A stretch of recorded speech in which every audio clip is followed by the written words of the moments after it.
Bonjour à tous et bienvenue sur Citation Officielle. Aujourd'hui nous allons mettre l'artiste, l'écrivain, le philosophe du XVIIIe siècle, Denis Diderot. Allez, c'est parti. Aucun homme n'a reçu de la nature le droit de commander aux autres.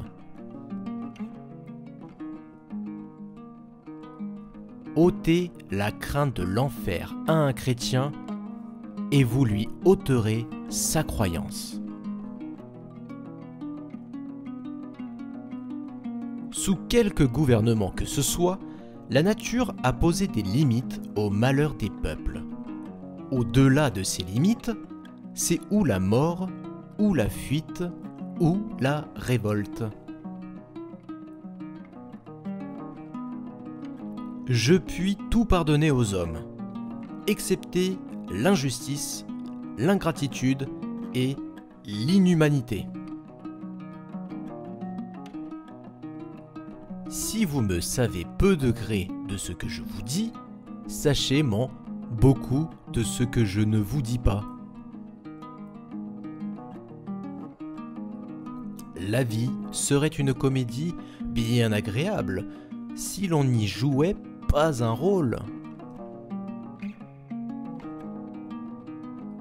La liberté d'écrire et de parler impunément marque ou l'extrême bonté du prince ou l'esclavage du peuple.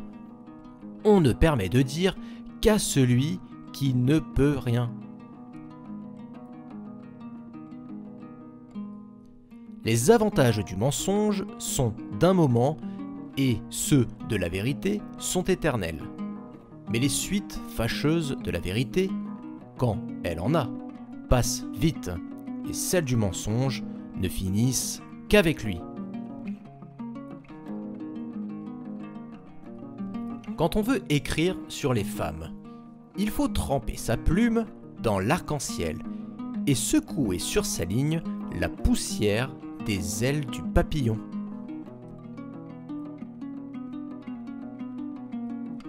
Sais-tu qui sont les mauvais pères? Ce sont ceux qui ont oublié les fautes de leur jeunesse. Quoi qu'on fasse, on ne peut se déshonorer quand on est riche. La perfection évangélique n'est que l'art funeste d'étouffer la nature. On avale à pleine gorgée le mensonge qui nous flatte, et l'on boit goutte à goutte une vérité qui nous est amère.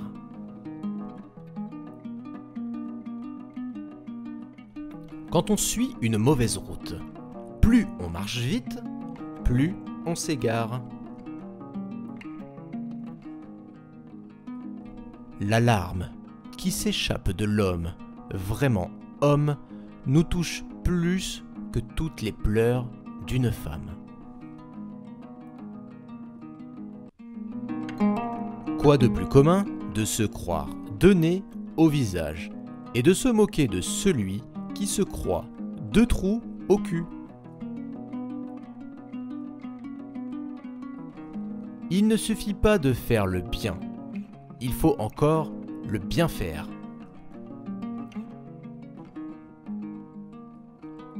C'est le sort de presque tous les hommes de génie. Ils ne sont pas à portée de leur siècle, ils écrivent pour la génération suivante. On ne peut s'intéresser qu'à ce qu'on croit vrai.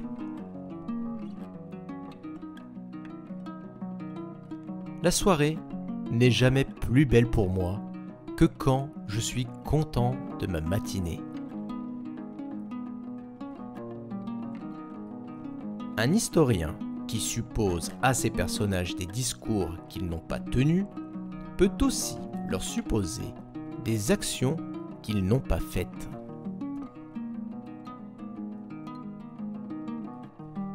On ne se fait pas toujours une langue propre à son cœur.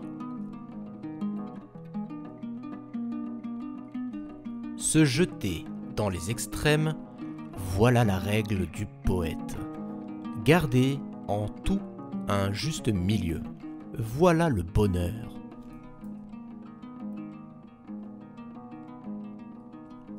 On ne sait jamais ce que le ciel veut ou ne veut pas, mais il n'en sait peut-être rien lui-même.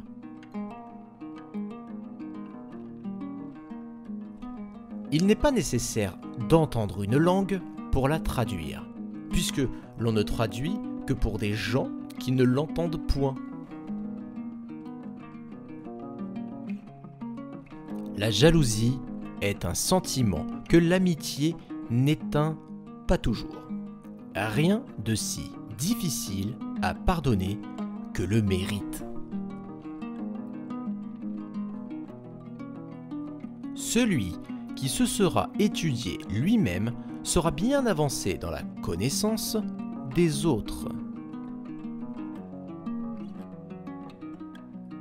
La guerre est un fruit de la dépravation des hommes.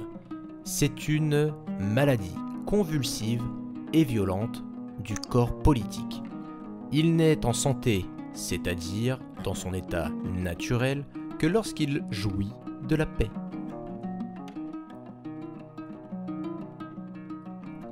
C'est peut-être chez les artisans qu'il faut aller chercher les preuves les plus admirables de la sagacité de l'esprit, de sa patience et de ses ressources.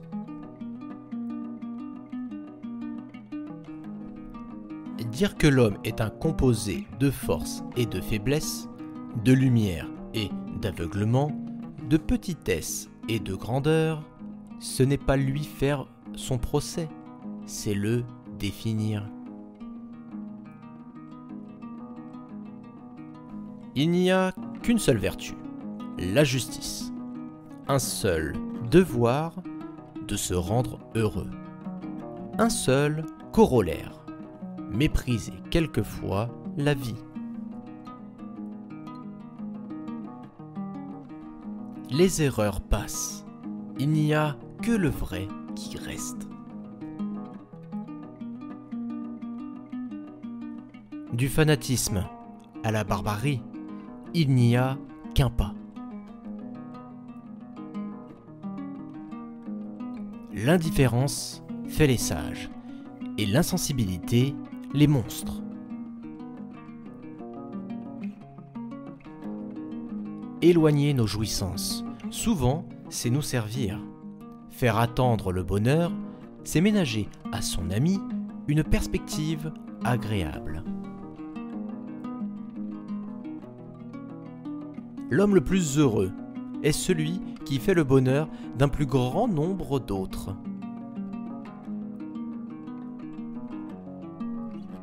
La recommandation d'un mort est bien peu de chose auprès des vivants.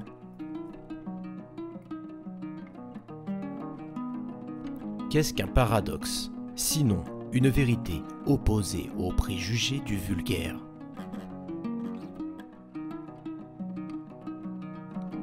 Le but d'une encyclopédie est de rassembler les connaissances éparses sur la surface de la Terre, d'en exposer le système général aux hommes avec qui nous vivons et de les transmettre aux hommes qui viendront après nous.